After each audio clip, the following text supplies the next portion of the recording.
Halo, berjumpa lagi dengan saya Muhammad Azmi. Pada video kali ini saya akan membahas bagian laporan yang dimana pada bagian demo sudah saya jelaskan alur sistemnya bagaimana. Masuk di halaman laporan penjualan nanti akan tampil export file dalam berupa file berformat Excel. Kemudian di sini kita membutuhkan modalnya dulu, yaitu card, kemudian IOTH dan company yang digunakan masing-masing ke dalam hasil ekspor nanti. Nah, company model ini untuk menampilkan datanya, data si toko, baik itu nama, kemudian alamat dan lain sebagainya. Nah, langsung pada saat di sini akan saya jelaskan secara keseluruhan di laporan ini. Jadi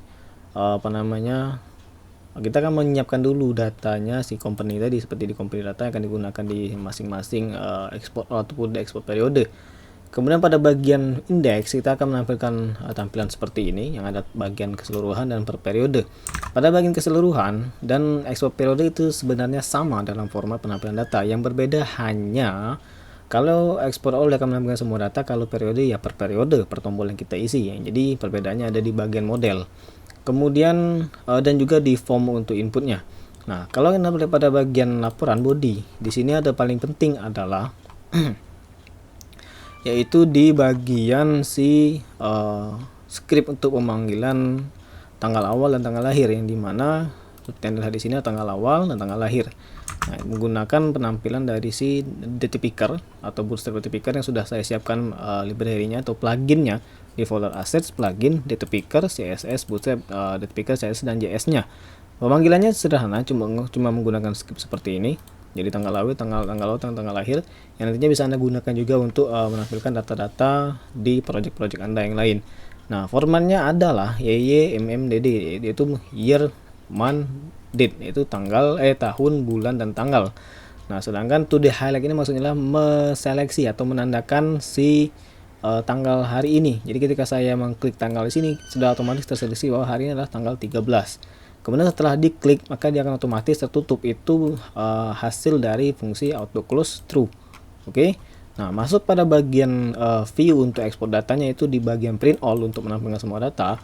Sangat sederhana, kita hanya menambahkan coding untuk header seperti ini, yaitu content type-nya, content disposition, dan content control seperti ini. Maka dia akan otomatis keluar laporannya dalam format Excel yang namanya adalah laporan penjualan keseluruhan .xls. Tinggal Anda ubah atau tinggal Anda sesuaikan saja namanya kalau pengen dirubah. Berikut dengan nama perusahaan atau nama tokonya, kemudian alamatnya. Kalau Anda ingin menambahkan nomor kontak, tinggal Anda buat saja sendiri. Ini tampilannya dalam format HTML, tinggal Anda modifikasi saja bagian-bagian mana yang Anda ingin tampilkan, baik itu ingin dikurangi ataupun ditambahkan. Oke, begitu juga pada bagian export periode, kita akan menggunakan card model sama pada bagian export all. Pada function get data penjualan periode, kita lihat pada bagian modelnya di card model. Saya cari seperti ini. Nah, tampilannya akan seperti ini. Jadi kita akan memasukkan tanggal awal dan tanggal akhirnya. Kemudian kita join. Jadi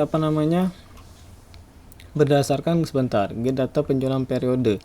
Kenapa harus ada tabel users? Oh, ini digunakan untuk menampilkan dari siapa saja yang sudah berbelanja. Jadi maksudnya adalah user ini kita akan menampilkan juga datanya dari siapa yang berbelanja. Karena kalau Anda lihat pada bagian print all di sini ada yang namanya name. Name ini didapatkan dari tabel user yang untuk menampilkan nama dari pembeli. Kemudian pada bagian model tadi kita akan melakukan. Jadi ada yang namanya where. Di sini ada dua kondisi. Jadi created lebih dari sama dengan dan kurang dari sama dengan.